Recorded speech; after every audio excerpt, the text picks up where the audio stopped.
जब भी हम इंक्रीमेंट और डिक्रीमेंट ऑपरेटर का यूज़ करते हैं तो सिंपल तरीके से तो यूज़ करना बड़ा आसान होता है, लेकिन जब भी हम उसे एक्सप्रेशन की फॉर्म में सॉल्व करने जाते हैं तो बड़ी कन्फ्यूजन होती है। तो इस वीडियो में हम सीखेंगे कि किस तरीके से इंक्रीमेंट और डिक्रीमेंट ऑपरेटर को एक्सप्रेशन की फॉर्म में सॉल्व किया जाए और उसे प्रैक्टिकल में भी रन करके देखेंगे।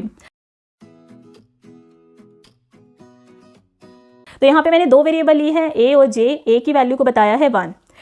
यहाँ पे मैंने प्री इंक्रीमेंट ऑपरेटर का यूज़ किया है। तो इस केस में क्या होगा, प्री इंक्रीमेंट का मतलब क्या होता है, ए की वैल्यू में इटसेल्फ में 1 का इंक्रीमेंट, उसके बाद ए की वैल्यू असाइन कर देना या जो भी ऑपरेशन है वो परफॉर्म कर देना। तो यहाँ पे असाइनमेंट ऑपरेटर तो सबसे लास्ट में काम करेगा। सबसे पहले क्या होगा, इसकी जो वैल्यू है टेम्परेरीली असाइन हो जाएगी, क्योंकि हम भी क्या करते हैं, जैसे अगर हमें 5 + 2 + 3 का एडिशन करना है तो हम क्या करते हैं, 5 और 2 का एडिशन करते हैं, 7 आता है, फिर उसके बाद 7 को 3 के साथ ऐड करते हैं, फिर 10 आता है, फिर उसे किसी वेरिएबल में असाइन करेंगे। सपोज उसे एक्स में असाइन करना है तो फाइनली 10 वैल्यू जाएगी एक्स में। तो डायरेक्टली एडिशन नहीं करेंगे, स्टेप बाय स्टेप करेंगे। तो इस केस में क्या होगा, ए की वैल्यू में इटसेल्फ में 1 का इंक्रीमेंट कर दो। तो ए की वैल्यू में इटसेल्फ में 1 का इंक्रीमेंट हुआ, ए की वैल्यू बन गई 2। उसके बाद ए की वैल्यू जो भी होगी ना असाइन हो जाएगी। तो यहाँ पे मैं अभी टेम्परेरीली लिख रही हूँ, ठीक है। फाइनल जब इसका टोटल रिजल्ट आ जाएगा ना उसके बाद जे के अंदर वैल्यू जाएगी। नेक्स्ट है, यहाँ पे क्या होगा, ए की वैल्यू में अगेन इटसेल्फ में 1 का इंक्रीमेंट। तो ए की वैल्यू में इंक्रीमेंट हो गया, ए की वैल्यू कितनी बन गई 3। उसके बाद ए की जो वैल्यू होगी असाइन करवा दी जाएगी, ठीक है। तो सबसे पहले इन दोनों पे ऑपरेशन परफॉर्म होगा। तो इसका रिजल्ट क्या होगा, a + a। ए की वैल्यू करंटली कितनी है, करंटली ए की वैल्यू है 3। तो 3 + 3, इसका रिजल्ट कितना आया 6।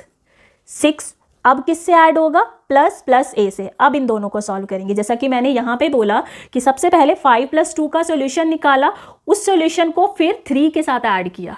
तो यहाँ पे भी हम सेम करेंगे, 6 को ऐड करेंगे। यहाँ पे पहले यूनरी ऑपरेटर काम करेगा। तो यूनरी ऑपरेटर ने क्या काम किया, ए की वैल्यू में इटसेल्फ में 1 का इंक्रीमेंट कर दो। तो ए की वैल्यू में इटसेल्फ में 1 का इंक्रीमेंट किया तो ए की अभी करंटली वैल्यू हो गई 4। अब ए की वैल्यू कर दो असाइन, ठीक है। अब 6 + a, 6 + a मतलब 6 की वैल्यू को a के साथ ऐड किया जाएगा जो कि है 4। तो 6 और 4 का एडिशन कितना हुआ 10। तो 10 किस में असाइन हो जाएगा, फाइनल जो रिजल्ट है ना 10, अब वो जाएगा j में। तो j की वैल्यू कितनी हो जाएगी 10 और a की वैल्यू कितनी है अभी करंटली 4। पे मैं इसे प्रैक्टिकल फॉर्म में करके देख रही हूँ। यहाँ पे a की वैल्यू को 1 दिया है और j के अंदर इस एक्सप्रेशन का रिजल्ट आना चाहिए। तो जब आप इसे रन करके देखेंगे तो आप देखेंगे a की वैल्यू 4 और j की वैल्यू 10 प्रिंट हो रही है। यहाँ पे एक और एग्जाम्पल देख लेते हैं जहाँ पे मैंने प्री डिक्रीमेंट ऑपरेटर का यूज़ किया है। सबसे पहले a के अंदर वैल्यू गई 10। यहाँ पे स्टेप बाय स्टेप सॉल्व होगा। सबसे पहले इन दोनों का एडिशन परफॉर्म होगा, उसका रिजल्ट इसके साथ ऐड होगा। तो यहाँ पे इसका रिजल्ट क्या होगा, a की वैल्यू में इटसेल्फ में 1 का डिक्रीमेंट होगा। तो a की वैल्यू कितनी है 10, उसमें इटसेल्फ में 1 का डिक्रीमेंट हुआ, a की वैल्यू बन गई 9। तो a की वैल्यू फिर असाइन हो जाएगी। लेकिन a की वैल्यू असाइन कब होगी, जब एक्चुअली कैलकुलेशन परफॉर्म होनी होगी। नेक्स्ट, यूनरी ऑपरेटर पहले काम करेगा। तो यहाँ पे a की वैल्यू में इटसेल्फ में 1 का डिक्रीमेंट हो जाएगा। तो a की वैल्यू में इटसेल्फ में 1 का डिक्रीमेंट हुआ तो a की वैल्यू बन गई 8। तो यहाँ पे a की जो भी वैल्यू होगी असाइन होगी। लेकिन वैल्यू ली कब जाएगी, जब एक्चुअल कैलकुलेशन परफॉर्म होनी होगी या एक्चुअल बाइनरी ऑपरेशन परफॉर्म होना होगा। तो यहाँ पे a और a का एडिशन लिया जाएगा। करंटली a की वैल्यू कितनी है, a की वैल्यू है 8, यहाँ पे भी 8। तो इसका रिजल्ट कितना आया 16। अब 16 को ऐड किया जाएगा इसके साथ। तो यहाँ पे क्या होगा, a की वैल्यू में इटसेल्फ में 1 का डिक्रीमेंट होगा। तो a की करंट वैल्यू है 8, इटसेल्फ में 1 का डिक्रीमेंट हुआ, a की वैल्यू बन गई 7। a की वैल्यू जो भी होगी असाइन हो जाएगी। अब जब एडिशन ऑपरेशन परफॉर्म होना है तो a की वैल्यू एक्सट्रैक्ट होगी विच इज 7। तो a की वैल्यू यहाँ पे कितनी ली जाएगी 7। तो 16 और 7 का एडिशन होगा विच विल बी 23।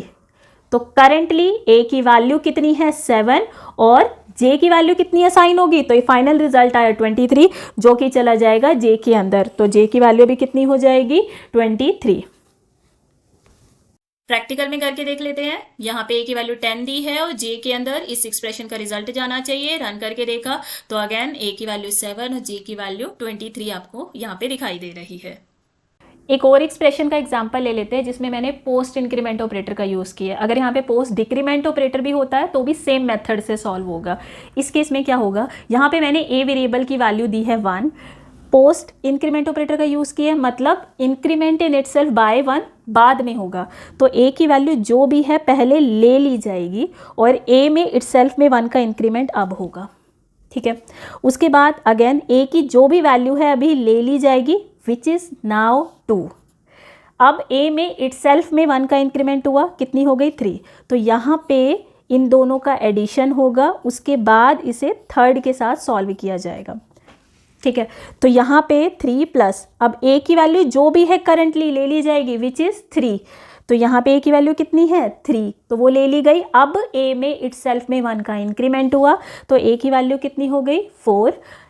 यहाँ पे इसका रिजल्ट कितना आया 6। अब 6 फाइनली किस में असाइन हो जाएगा, जे वेरिएबल के अंदर, तो जे की वैल्यू कितनी चली जाएगी 6, तो यहाँ पे ए की वैल्यू आएगी 4 और जे की वैल्यू आएगी 6। प्रैक्टिकल में करके देखेंगे, यहाँ पे मैं इसे रन करके देख रही हूँ, तो यहाँ पे जैसा कि मैंने बोला ए की वैल्यू 4 और जे की वैल्यू 6 आप देख सकते हैं। एक और एग्जाम्पल देख लेते हैं जिसमें मैंने प्री और पोस्ट दोनों एक्सप्रेशन को एक साथ यूज़ किया है।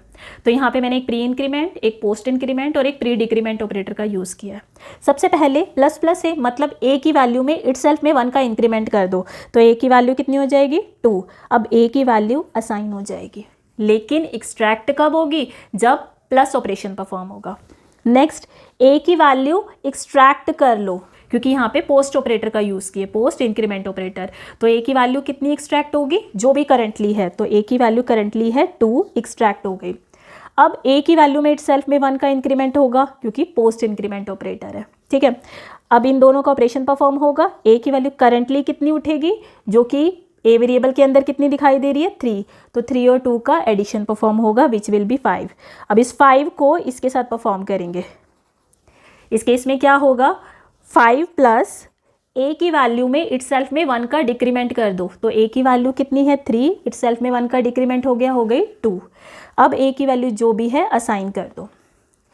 जब प्लस ऑपरेशन परफॉर्म होगा तो ए की वैल्यू एक्सट्रैक्ट होगी, विच इज़ नाउ 2, तो ए की वैल्यू यहाँ पे 2 उठी, 5 और 2 का रिजल्ट कितना आएगा 7, तो 7 किस में चला गया, जे वेरिएबल के अंदर, तो जे की वैल्यू कितनी हो गई 7 और ए की वैल्यू कितनी है 2।